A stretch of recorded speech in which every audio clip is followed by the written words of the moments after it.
ditulis dan dicetaknya Al-Quran yang ada di kota Madinah ini.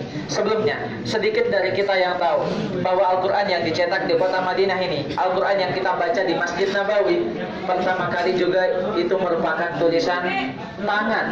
Ada yang mengenal siapa orang yang menuliskan Al-Quran tersebut dengan tulisan tangan yang sangat indah? Hampir kita semua tidak mengenal beliau. Orang yang menuliskan Al-Quran itu dengan tulisan tangan bernama Syekh Utsman Thaha. Siapa Bu?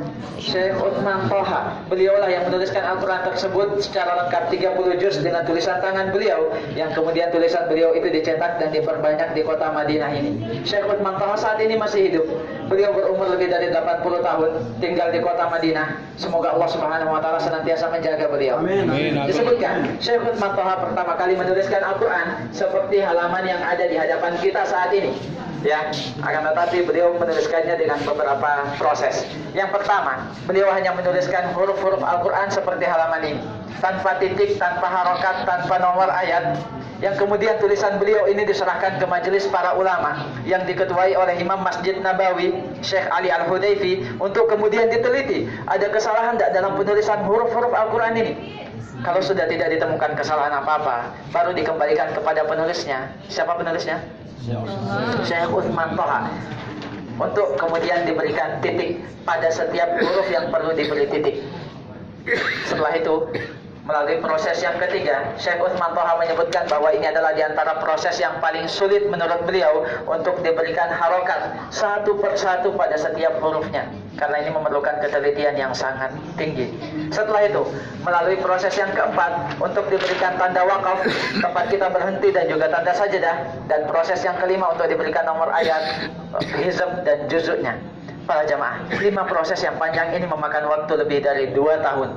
Setelah itu baru kemudian diberikan izin untuk dicetak dan diperbanyak. Saat ini, percetakan Al-Quran di Madinah mencetak Al-Quran lebih dari 10 juta kopi setiap tahunnya.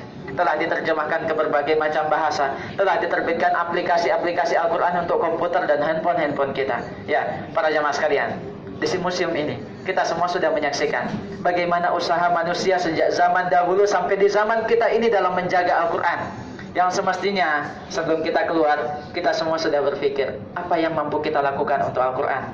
Bagaimana supaya Al-Quran ini jadi amal jariah kita juga ketika kita meninggal nanti.